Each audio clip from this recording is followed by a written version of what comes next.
This is The Joe Gaither Show on BamaCentral.com.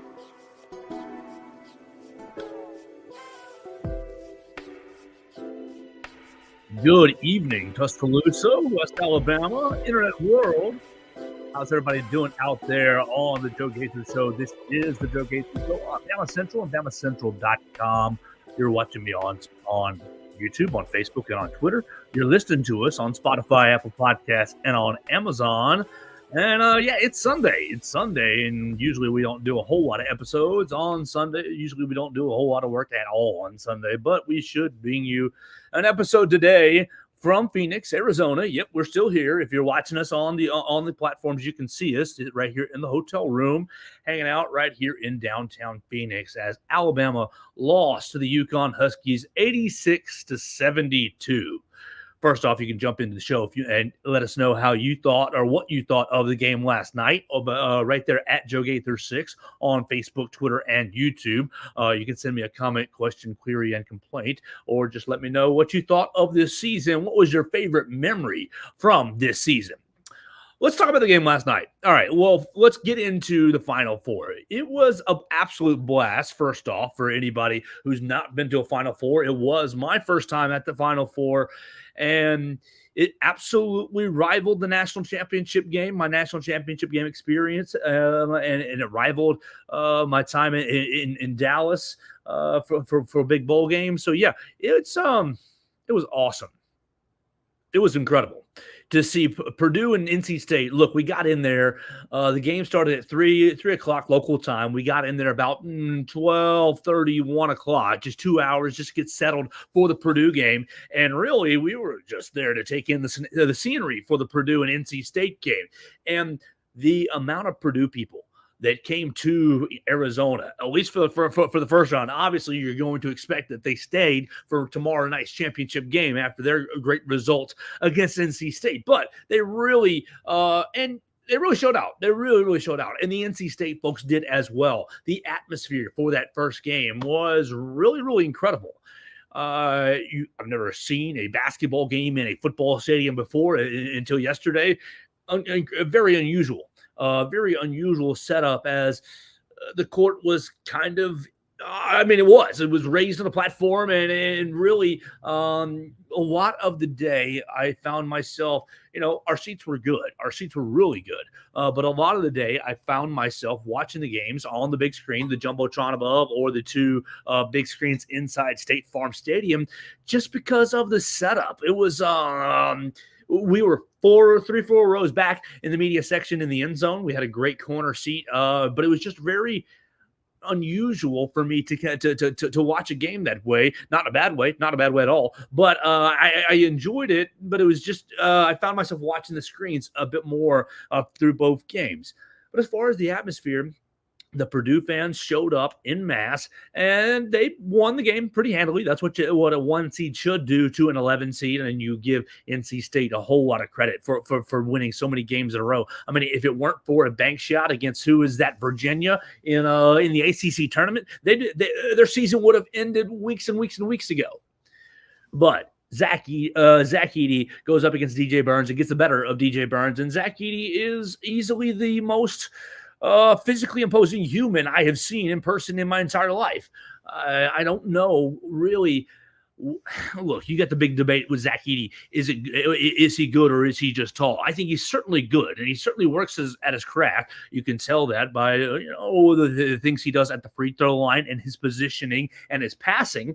But I think that really what makes Purdue so good are the 4 or 5 players around Zach Edey. They're talented enough to where you have to, we can't play Zach Edey 5-on-1, 4-on-1, 3-on, we can't send so many defenders at Zach Edey. And you saw that yesterday with a couple of their supporting role players making a bunch of threes down the stretch to send Purdue into the championship game. So it was fun to see Purdue, and that was great. And their fan base was loud, and I expect them to still be in Phoenix. But then it was the Alabama game.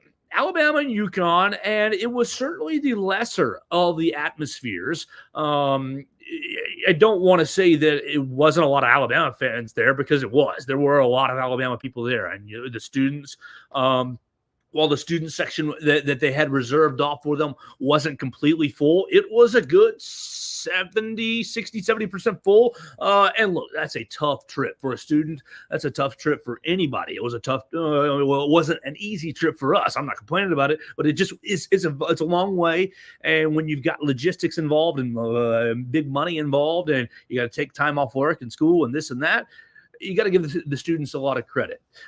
You saw a lot of who's who in the crowd. You saw Stuart Bell. You saw former Alabama coaches Antoine Petway and Brian Hodgson and Mark Gottfried. You saw lots of Alabama alum. Trevor Relaford was in the building. You saw Chuck Davis was in the building. Darren McKee was there. It was a lot. It was well represented Alabama contingent for sure. The UConn people were interesting because I think there were more UConn people in the building than were felt. They really didn't get loud and vocal until kind of the end of the game where Alabama faded away, and the UConn folks, they weren't rude by any means, but they were kind of celebrating. Yeah. We're going to the championship game. Of course, we expected it, and they're an absolute machine. An absolute machine.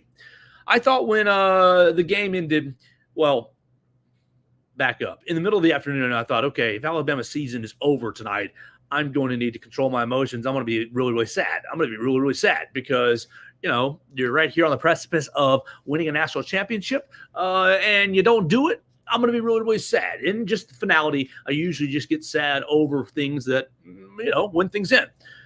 All right. But Alabama, the clock hits 0, and I've been sitting here afterwards. It's 4:24 on the way in Arizona.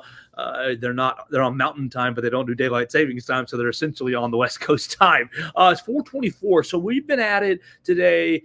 Oh gosh, what are you? You're not quite 24 hours from but you're about 18 or so hours after the loss, and I still feel happy. I still feel proud. I still think, look at this team, and I think, what a run. What an unbelievable run. And what furthers that is the way that Alabama played against against UConn, excuse me. Now, could they have played better? Yes, they could have. But they didn't play bad by any means. Obviously, you lost 86-72. Joe's prediction was wrong. Haha, you can let me know in the comments if you want to make fun of me there. I was wrong. I thought Alabama was going to pull the upset. I was wrong there, and I thought Alabama would probably cover. I thought that would be a safe play. I thought it'd be a 5 to 8 point game at worst for Alabama. I don't think the 14-point margin shows the true margin of the game, but I do think that UConn was clearly the better team. UConn was, here's some of my notes, just a tougher team.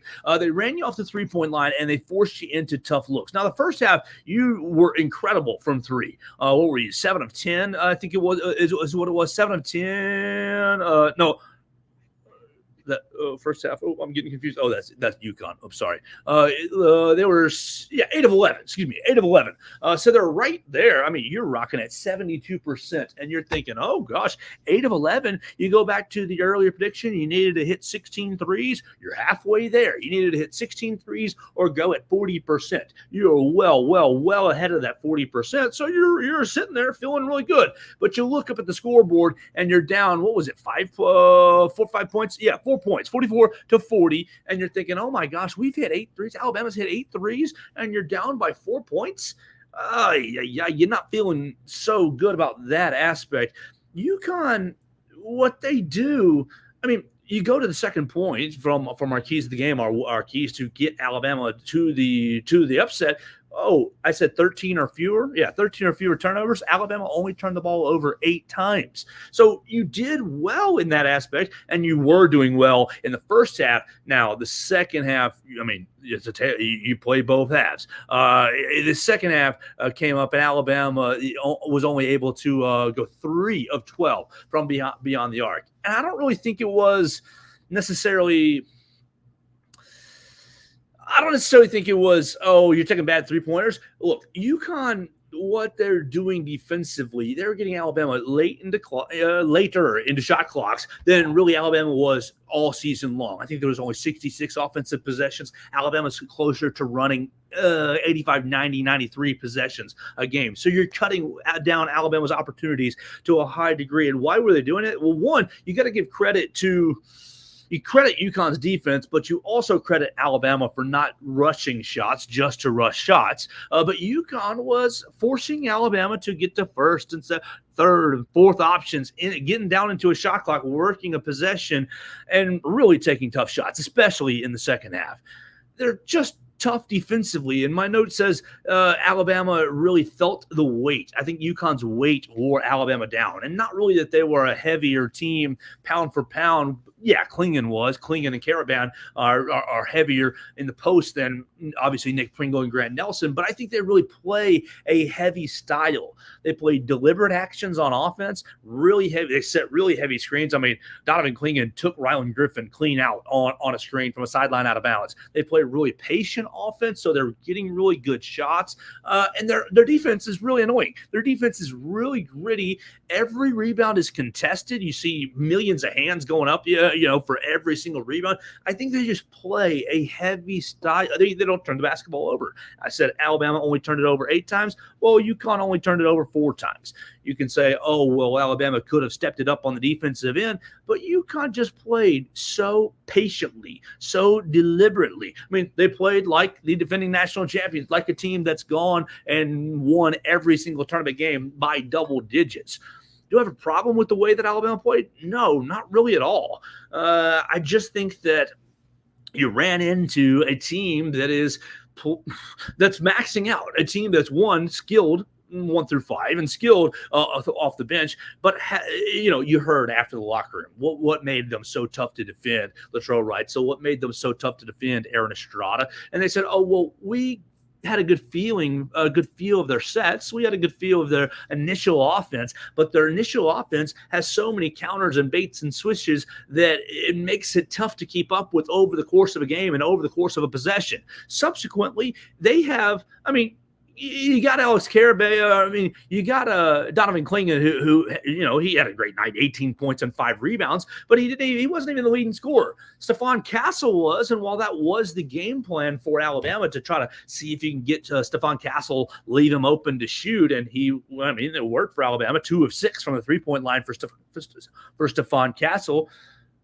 But what did Dan Hurley do? Oh, you're leaving Stephon Castle open. You want him to make threes. He starts dialing up plays for him. He starts getting them open and basically making Coach Oates and Alabama defend him. You 21 points from Castle. You get 18 from Carabin. It's just an even barrage. Tristan Newton was arguably going to be a lottery pick. Only 12 points for him. And then you think you're doing all right. And it's Alex Caravan hitting you for 3-pointers in the second half. Every single time, it's like, oh, you slip up one little time and UConn's going to burn you one little time. And so while Alabama's defense absolutely improved over the last 6 weeks, even more so over the last 3 weeks, it just wasn't quite good enough to really keep up with a complex offensive scheme, a complicated offensive game plan with 5 and really 6 good offensive players. Who kind of have a good feel for themselves. And so you just tip your hat to Dan Hurley. You tip your hat to UConn, and you say, wow, Monday's championship game, you're going to get exactly what the college basketball world wanted, Donovan Klingon and Zach Edey. Unfortunately, Alabama wasn't able to pull off the upset, but Alabama did a lot of good things in the game. Mark Sears, another 20-plus point game, 24 points for my man Mark Sears, 3 of 6 from beyond the arc, and he hits that. It wasn't quite from the logo this time, but it was pretty close. And Mark just had a really, once again, efficient game, 9 of 14 from the field. You're wondering maybe if that was the last time you saw Mark Sears in an Alabama uniform. If it was, then you tip your hat to him. I know I put up on the Twitter machine at Joe Gaither 6 about a week ago. Yeah, it was a week ago. That is Mark Sears, Alabama basketball's greatest player.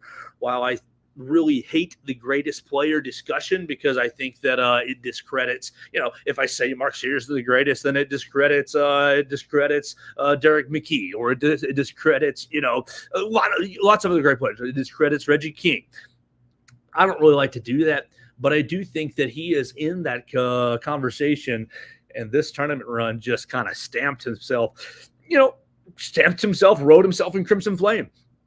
You got to give a lot of credit to Grant Nelson as well. If that was the last game you're going to see of Grant Nelson, 19 points, 15 rebounds. And look, Grant got his ass kicked in the game.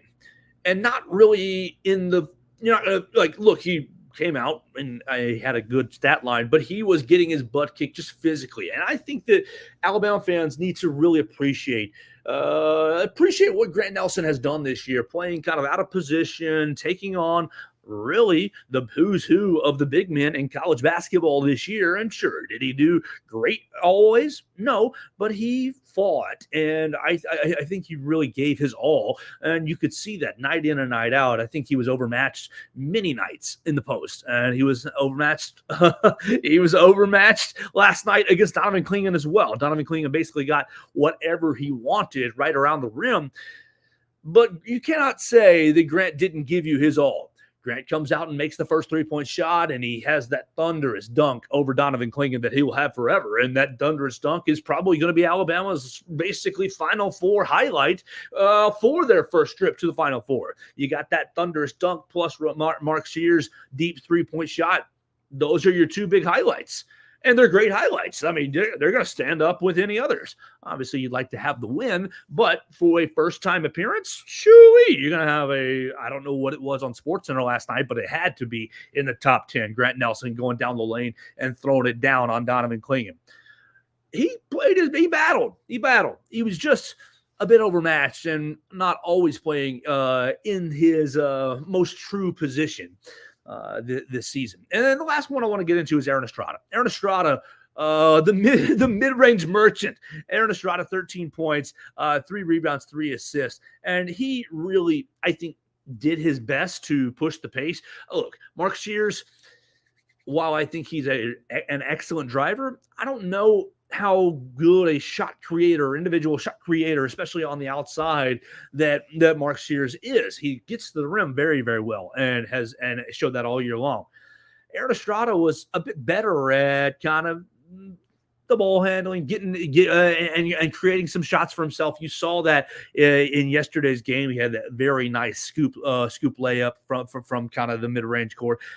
Look, that was what UConn did differently than Alabama's. I mean, how many times you had 6 or 7 is what Coach Oates charted, 6 or 7 mid-range shots in the game out of how many field goal attempts for Alabama? 58. So basically, your 58 field goal attempts, you take your 6 or 7, you're down to 50 efficient shots, right? 50 efficient shots, and really Alabama's used to getting closer to 60, 65 efficient shots. And so it's just an uphill battle. What's it going to mean, though?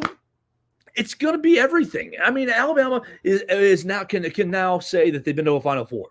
And yeah, did you run into probably the best team in the country? Yeah, you did. I don't think Alabama played that badly, and I think they left all their energy, all their gas. I think they burned all their gas on Saturday night. And so from a fan standpoint, you got to be happy with it. You got to be thrilled with it. Would you like to have, been more efficient offensively and not had – I mean, how can you – it's hard for me to complain about only 8 turnovers because there's a little bit of margin for error here. You're going to turn the basketball over some. It's really difficult without – let's just sprout our own 7'2" guy to combat Donovan Clingan in the post. You're just a little bit battling with your hand behind your back last night. And I think Alabama did as well as it could have, tying the game at 56 apiece. I mean, they closed the 4-point deficit at half, and they tied the game at 56 apiece with 12:41 to go. And then basically from there, UConn clamped down and went, what was it, a 30-16, 30-15 run to finish out the game. And UConn wins 86-72. So from an Alabama standpoint, it's absolutely a successful season. Think about it. 6-7 weeks ago, you were thinking, oh my gosh, the season was right there in front of you. You had the SEC regular season championship. You let it slip away. And then you go up to Nashville and absolutely bust. Oh, what a terrible performance. Terrible performance against the Florida Gators. And you're thinking, oh gosh, the season is off the rails and the wheels are falling off. Just incredible coaching, incredible character, incredible resolve from the program, from very, very top with Nate Oates, all the way to the bottom with the managers. Just resolved to have a great run. Now, look, you cannot deny that it was favorable to get to the Sweet 16. You beat Charleston, who plays like you. We've gone over it before. And you know, Grand Canyon pulled the upset on St. Mary's, so you played a 13 in the next round. It was a tough game, and stylistically, it was a stylistic clash. So that made a very difficult game as well. But you had more talent than Grand Canyon. And then you play North Carolina in LA. Boom, you pull the upset. That was a huge, huge, huge, huge win. Massive win. You knocked out the first number 1 seed in the tournament.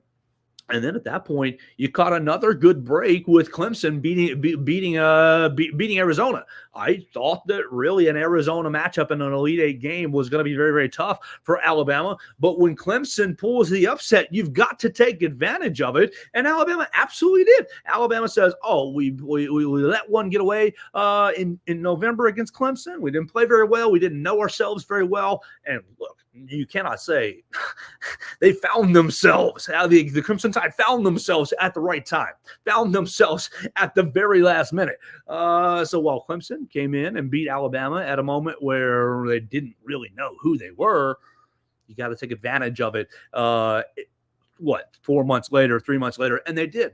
They got to the program's first Final Four. So Nate Oates has broken through. Nate Oates has made Alabama's made NCAA tournaments 4 years in a row. I think the longest streak I saw was 6 in a row, 82, 83, 84, 85, 86, and 87. 6 in a row. Coach Wim Sanderson took the Crimson Tide to the NCAA tournament. But man, you got to be feeling good. You got to be feeling good about next year. So let's finish up this episode by talking about next year. Look, this is just speculation at this point, but the next step is roster management, is roster construction, is let's go play portal combat. Nate Oates, you got into the portal last year, and, you know, obviously – I think you would have liked to have not seen Namari Burnett transfer out, but he does. You would have liked to have seen Charles Bediako not stay in the – like, you had lots of and he went to the portal and he mastered it, or he can't. He hit a home run. We'll say that he hit a home run last year. What will Nate Oates and the staff do this year? I mean, you got to remember last year he barely had a single. By the time everything was falling apart, he's having to hire new assistants. There was a period where Coach Nate Oates is playing Portal Combat all by himself.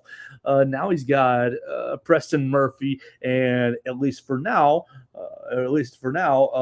Ryan Pannone. Ryan Pannone was passed over or wasn't chosen for the Fresno State job, so he's going to have two assistants.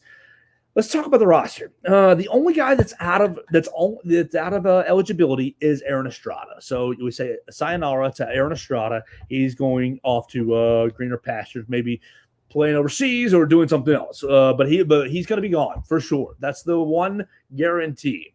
The rest of this is Joe Gaither speculation. Joe Gaither's gut feeling. My bone, what I'm hearing, what I'm feeling. I don't really know much, so take this for a grain of salt.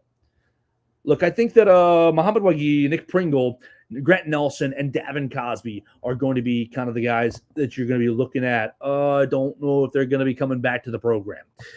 You heard Grant Nelson last night saying that he wants to explore his professional options. And we all kind of knew that. We all kind of knew that he came to Alabama to improve his draft stock. Had a tough season. We went over that a little bit just now. But he says, but if it doesn't really look good professionally for me, I do want to come back. I'll be surprised if Grant Nelson is not getting paid to play basketball somewhere, whether it be in the G League or in Europe. I don't foresee him being back at the capstone. Would I like to have him back? Oh, yes. I'd love to cover Grant Nelson for another year. I'd love to watch him develop a second season on this roster. Yes, I would. But I just don't really feel like that's going to be in the cards for him. Now, Nick Pringle, same sort of thing. You heard him last night. It's in God's hands. I don't really know. I want to play in the pros, but it's in God's hands. We haven't really got there. Nick Pringle was, love him or hate him, look, I'll just tell him, I think he was great for this team. I think he was really, really important for this team on the floor and off the floor. And you can focus, if you'd like, on the suspensions. I don't really think that that's an important place to focus on. I think that the couple of suspensions, the couple dust-ups with Nato, it's the emotional outburst with Coach Oates. I think that's just character growth as a young man, honestly. Dude, I had many blow-ups to superiors as a young man where I had no business doing that, and they gave me more chances. They sat me down or suspended me, or, in our own ways. I don't really think that that's a huge black eye on Nick Pringle. I think Nick Pringle was all in on this program all season long. I think Nick Pringle was frustrated with maybe his understanding of how the best way to be all in on this program this year and on this team. But I think that ultimately they found a great fit and okay, this is Nick Pringle. This is who he is and what he means to this year's team. I wonder if they're just going to leave it on a high note with Nick Pringle, and if Nick Pringle is going to head off to professional ranks overseas or something else, or hit the transfer portal for one more season for Nick Pringle. Now we continue on. Mohamed Wague. Mohamed Wague is going to be up in the air as well, but I expect him to not be on this roster going forward. I think Mohamed Wague just didn't really work out on the court this year, but I don't think it was his fault if you don't really know what was going on behind the scenes. Mohamed Wague, he came to Alabama late. Take that first. He came to Alabama late because of the Bob Huggins DUI. We're going to the transfer portal to find a big man to replace Charles Bediako. Yeah, and Mohamed Wague just happened to be there, and it happened to be available. He comes to the capstone. Oh, shoot, he's got a foot injury. He gets surgery in the summer, and okay, he's rehabbing, doing well. He's getting to the lineup, and he re-aggravates his foot injury. He doesn't go back under the knife and have another surgery, but you saw his minutes and his role significantly drop off, significantly fall off as the year went on. And most of that was due to his health. I think a lot of people wanted to see him more and thought, why isn't Coach always playing him? I think it's a lot to do with his health, his mobility, and really just the status of his foot. But I don't expect Mohamed Wague to be back on this roster in 2024-25.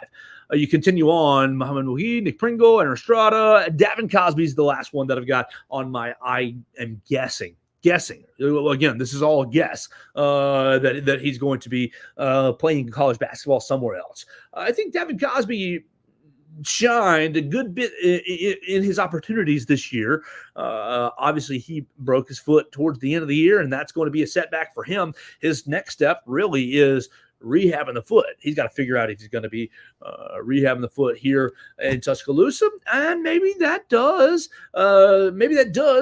lead him to lean on coming back to the capstone and doing it, running it back. I thought that for a freshman, people thought of Davin Cosby as a second year, as a sophomore, because he early enrolled in the mid-year last year.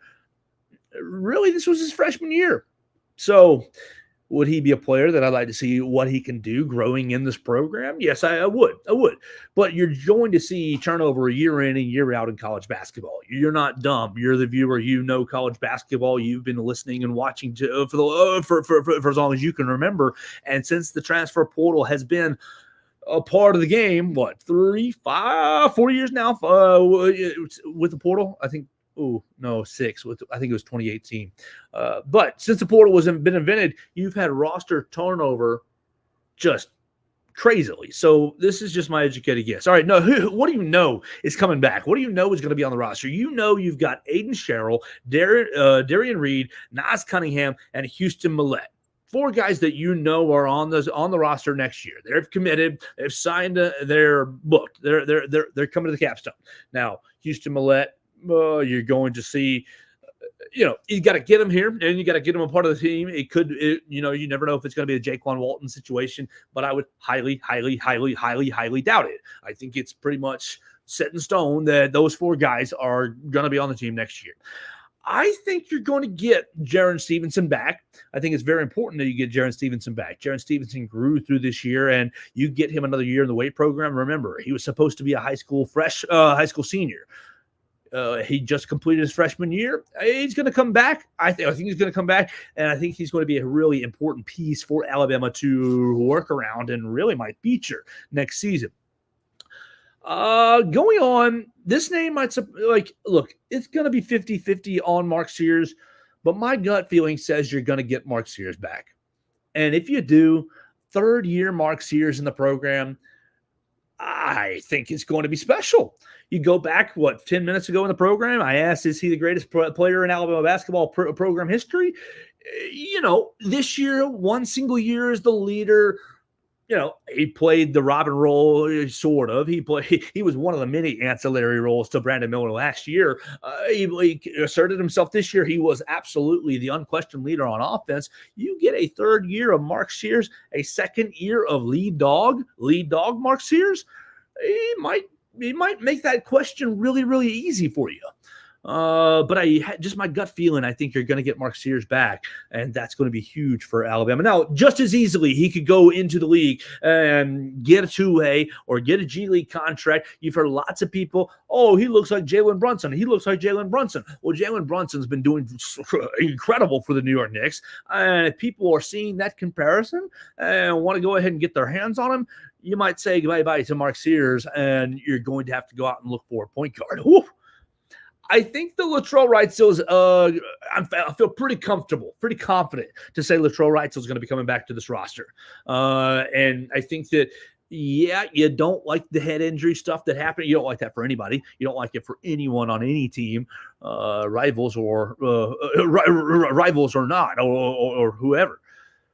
But I think Latrell really grew in this offense this year. I think Latrell thought he was coming to Alabama to be maybe a fourth or a fifth option, and found himself many times being the third option or the second option when he was available, especially when he found his role a bit more. And look, Latrell Wrightsell, you have a coach who believes in you, who says, oh, you can't pass up open shots. You have to shoot. That's going to be a guy that you're going to want to play. I think I feel pretty comfortable about Latrell Wrightsell coming back to this roster. Just a couple more. 1, 2, 3, 4 more. Sam Walters, I think is going to be 50. Is going to be up in the air. It's going to be up in the air. I can see him coming back, and if Sam Walters gets a bit stronger, look, we heard from Sam, and he talked about this year he put on 20 pounds from last year as a high school senior to this year as a college freshman, and I think you saw that a lot this year. I'm not quite comfortable with my size. I'm not quite comfortable in this. There's a lot of, I don't want to say weakness, but you got Sam bumped off the ball a bunch of times this year. You got a handful of inerrant passes from Sam. Just a little bit of you get 10 more pounds of strength on Sam Walters. I mean, the shot is pure. The shot is beautiful. The 3-point shot that Sam Walters has, it might be the prettiest shot on the team. It might be.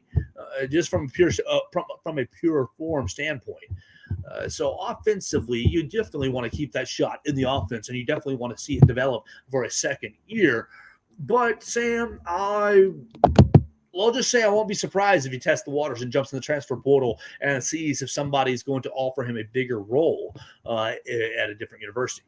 Rylan Griffin is a really interesting name. Rylan Griffin, you're going to want to have him back. Look, he's the best on-ball defender on the team for sure, and I think that he exuded to me last night in the locker room that it sounded like he's coming back to the Capstone. It sounded pretty.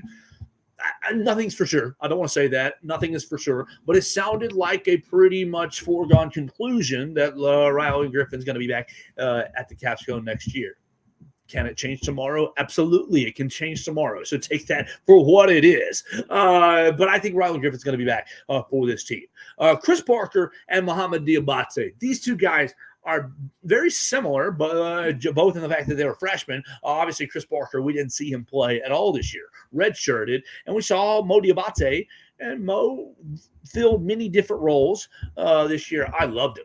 Just from a personal standpoint, from a basketball fan standpoint, from a roster construction standpoint, I thought Mo Diabate was very, very important to this roster. And if you can get Mo Diabate back next year and you give me 4 or 5 months of development, I mean, what are we in? We're in April, May, June, July, August, November, 5 months of development, working with Mohamed Diabate on his shot, and you just keep that same level of dog in him, he could be a great player on this team. But the same sort of way, wouldn't be surprised if he were to want to or explore options elsewhere, just because of opportunities. I felt like oftentimes he could have gotten more opportunities this past season. Now, obviously, you make a Final Four run. Who the hell am I to say who should have played more and who should have played less? But I think that Mohamed Diabate, you could have carved out some more minutes for that energy guy, for that dirty work guy. And maybe he gets another 10 pounds of muscle and some development, and he becomes, look, a lot of people have said it this year, baby Herb Jones. Woo! You get you another, look, if you got Ryland back as an on-ball defender, and you get Mo Diabate with another 10 pounds and, more familiarity and experience, that's two incredible defenders. I think that you'd have. And look, Mo had to play a lot of post guys. Mo found himself in there with Klingon a couple times. He's not going to be on. The matchups are going to be so much different next year. So much different next year. And I think that is what's so encouraging. That this year, Nate Oates the Alabama basketball program played a little bit, I don't want to make fun of left-handers, but a little bit left-handed, a little bit like, this is with not a full barrel, not a full clip. They didn't have every bit of ammo that they could have this year, and a lot of it goes into, you lost Charles Bediako, and how did you replace him? You couldn't really replace him. You never really did, and you still made it to a Final Four. Last hit with Chris Parker. Chris Parker said yesterday, I haven't really thought about it. I know that's a load of hooey. Everybody, all 13 of them, have thought about what they're going to do next year already. They've been thinking about it. How can they not? But Chris Parker puts out great practice tape the other day, and I think that Chris Parker, if you can convince him, hey, man, that redshirt year wasn't a waste. That redshirt year, you developed a lot. We're going to use you next year as a redshirt freshman. I think you get him back, and you've got the makings of a really fun roster. Where does that leave you? If I'm correct, and look, I can easily be missing. This is missing on some of these picks. Some of these guys that I said might likely leave could stay, and some of the guys that I said will likely stay could leave. Like, let's just take it for what it is. Things are really, really, really fluid as we aren't even 24 hours after the conclusion of the season. I think Chris Parker is going to be back, and I think Aiden Sherrill, Darian Reed, Naz Cunningham, Houston Millette, Jaron Stevenson, Mark Sears, Latrell Wrightsell, Sam Walters, Rylan Griffin, and Mohamed Diabate will join him, and that leaves you 2 spots to go to Portal Combat, Nate Oates.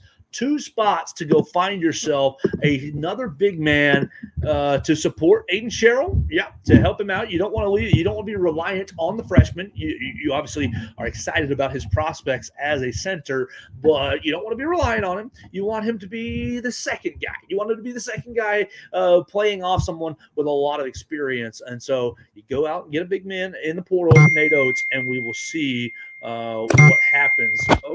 We'll see what happens with this roster and with this program. I think that the program's in excellent shape. You're going to hire a replacement for Austin Claunch, and we at BamaCentral wish Austin Claunch the best at UTEP. It's been a great experience out here in Phoenix. Does it stink that Alabama lost? Yeah, it does. But did they play about as good as you could have against one of the best teams I've ever seen? Yes, for sure. I'm very proud of the Alabama effort, and I've been moved really by this run. I wonder how it's going to change the program and change the future of Alabama basketball. I know a lot of people are talking about arena. Let's build the arena, Greg Byrne. And to that I say, yeah, that's fun, but it's still not the priority. The priority is still NIL. Continue to recruit at a high level, and this just Nate Oates' recruiting pitch was already pretty good about improved draft stock, about preparing for the NBA, about playing in a futuristic in an NBA style. His recruiting pitch just got a whole lot better. And we got to the Final Four, and I think Alabama's going to go back to a Final Four. Will they go back next year? Who's to say? The NCAA tournament is absolutely insane. But Nate Oates, I don't think he's too far away from a Dan Hurley. I think there's a gap for sure a gap, but I don't think he's too far away from being, I am the best basketball coach in college basketball right now. It's easily Dan Hurley, but I don't think Coach Oates is too far away, and so I don't think that this trip to Phoenix is going to be Bama Central's last trip to the Final Four. If you missed it, go talk to a friend, ask them how it was, and the next time that Alabama does make it to the Final Four, I would tell you to prioritize being there. This is better than the Cotton Bowl that I experienced with Alabama against Cincinnati for sure, and it is experience-wise, it's better than Indianapolis, that national championship game that Alabama lost to Georgia. Yeah, that was a loss as well, but just experience-wise, the whole fan interaction, things to do, and just pageantry of the Final Four has really, really, really been impressive. So that's going to do it for a Sunday. We're going to get out of here for you guys. Don't waste too much more of your time. Hope you guys are not feeling too down about last night. It's A-okay. Alabama basketball is going to be very, very good for a long, long time. And last night was just really the start and really a celebration of the breakthrough for this program. That'll do it for our show today. You can always follow the show at Joe Gaither 6 for any of our social media machines on Twitter, Facebook, YouTube, Instagram. I'm at Joe Gaither 6. You can subscribe to the show. I'm on Spotify, Apple Podcasts, and on Amazon, the Joe Gaither Show on BamaCentral. You can subscribe right there. And you can always subscribe to the BamaCentral YouTube channel. If you want to watch any of our conversations that we had in the locker room, we talked to literally every scholarship player that are right there on the BamaCentral YouTube channel, BamaCentral on YouTube, and you can see what we found. And we're putting all kinds of videos up right there each and every day. That'll do it for our day today. We will get back to Alabama this week. It's A-Day week. Will you be making your way to Bryant-Denny Stadium? Oh, man. We'll talk about A-Day this coming up week, and we'll keep an eye on what happens in the transfer portal with the Alabama basketball team. That'll do it for our show today. I'll talk to you tomorrow. We'll talk a little bit about the national championship game and much, much more right here on the Joe Gaither Show on BamaCentral and Bama.